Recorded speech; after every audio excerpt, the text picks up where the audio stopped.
Hey everyone, it's Christine with Momspiration 412, founder of EduPlay. Are you ready to learn, create, and have fun? We are going to read the story of Peter Rabbit today. You guys ready?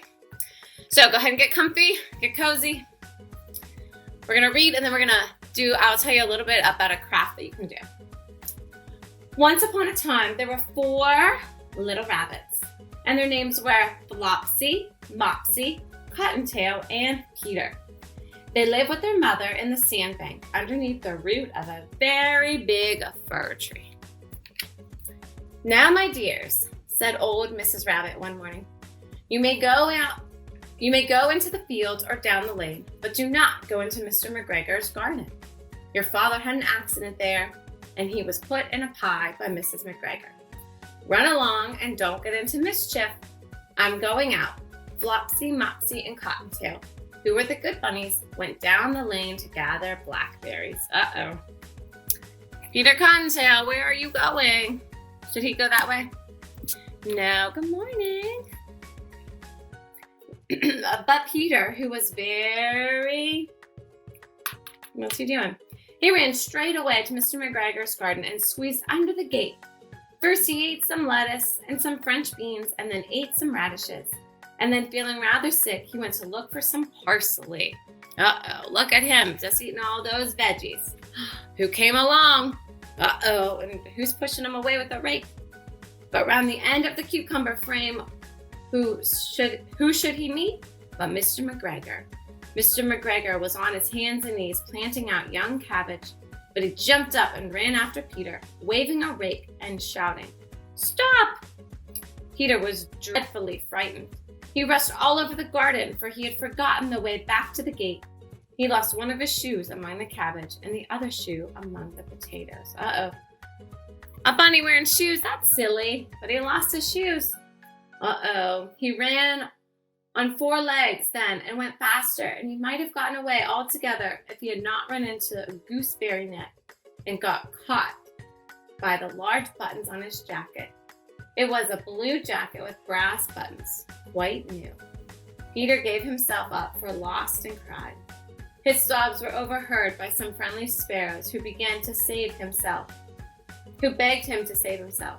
Mr. McGregor had a basket and was about to pop it on top of Peter, but Peter wiggled out just in time, leaving his jacket behind. He rushed into the tool shed and jumped into a watering can. It would have been perfect hiding place if he had not had so much water in it.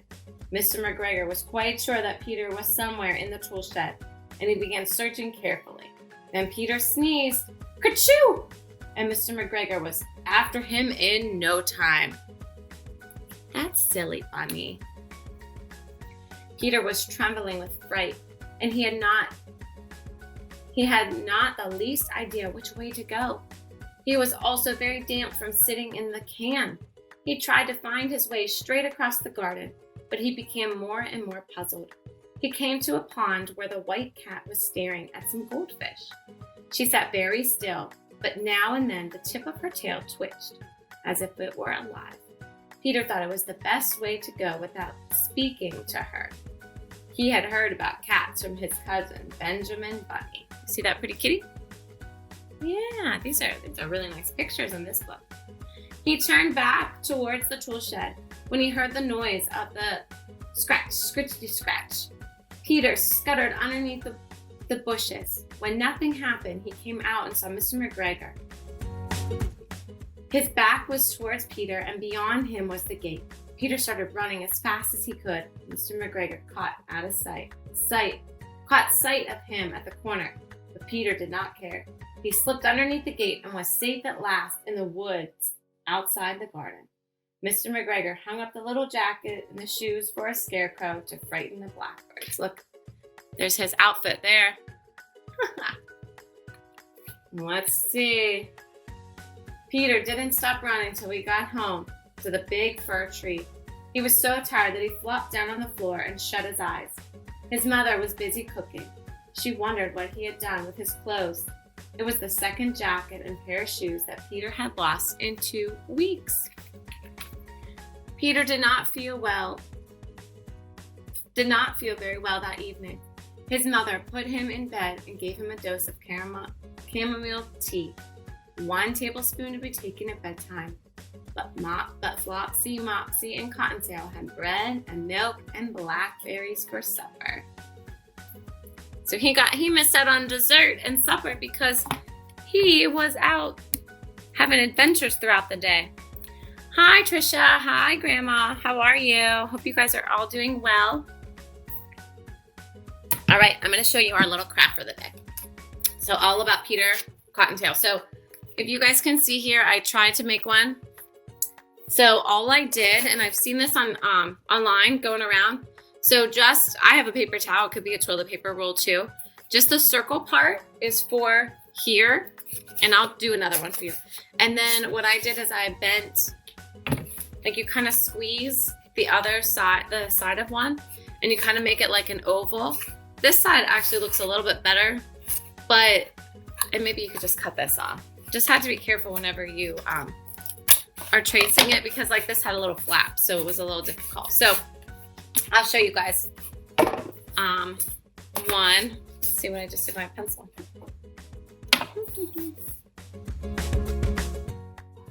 Here it is. Okay, I'm going to show you. So, and you can make a couple of these. The other thing you could do with this is if you have paint at home, you could take this, dip it in paint, and let your kiddos stamp it down. Even stamp pads would work. So I may do that with my kiddos later today. I just wanted to show you guys, if you wanted to do this, you really just need a roll, a pencil, and paper. You know, it doesn't have to be anything fancy, and then they could color it with crayons or markers or whatever. But if you guys did want to get fancy, you could use a stamp pad, you can use paint, you know, whatever. But I'm just going to trace it. So I don't know if you guys are going to be able to see that. Okay, so I just set that right on there. And I'm going to trace it. And it can be a little tricky to trace it because it wants to move. It's not very. So first you make your circle. And then you're going to take that. And I'm going to put that side that I didn't like. And what I'm going to do is I'm not going to trace. So this one I traced it. See how I traced it all the way in? I'm not going to do that. This one I just didn't trace on the circle. So that's what I'm going to do. So just like this. And I just stopped right there at the circle.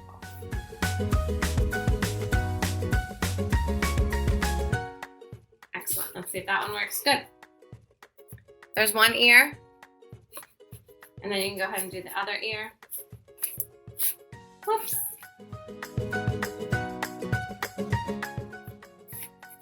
And it's kind of hard. I'm bouncing it on my knee. All right, and then there's the other ear. So then there's your bunny that you guys can make today. You could decorate with a little bunny face. You could make a couple of them and make a card for family. You can write "Some bunny loves you" and send it in the mail as a card to your loved ones because we can't spend Easter with them. All kind of different things. So if you guys need any more activities, I will definitely put that egg activity up there from yesterday and let you guys have that one. If you guys want to check out the Momspiration Monday, if you guys are still, if there's anyone interested in the EduPlay activity kits, those are still available. There's about 18, maybe 17 left. And I will be dropping sibling prices today, so later on this afternoon, and I'll probably go live again because we did get a donation from your CBD store, so they actually donated a little bonus gift for moms. So there's something for the kids, but there's also something for you guys, so, or parents, doesn't matter, it could be moms or dads. So just kind of, you know, just a lot of fun things. And like I said, limited supplies right now. I don't have my big boxes that I want to have, you know. It's not as elaborate as I would like to make it, but we are making it happen, and I am bringing you guys some crafts and activities and, you know, 45-minute videos to kind of do things with your kiddos and be able to see and interact with them. So that's what the EduPlay activity kits are all about. It's all about, you know, bringing everyone together, being able to kind of see each other, interact, and learn and create. So I will do another more in detail video today about the EduPlay activity kits because there is so much there that I want to share with you guys, and they really are something very special. So I hope you guys have a wonderful Tuesday. Good morning, Sarah. How are you? I hope you guys are all doing well, all your kiddos. But I hope you guys are having a wonderful day. And remember, guys, each moment is a chance to learn, create, and have fun. All right, guys, I'll talk to you soon. Bye. Hey, everyone. I hope you enjoyed the EduPlay activity of the day. If you did, please like our page and subscribe below. Head over to the Momspiration 412 Worldwide Facebook group for more EduPlay activities and to join the Momspiration 412 community. And remember, see each moment as a chance to learn, create, and have fun.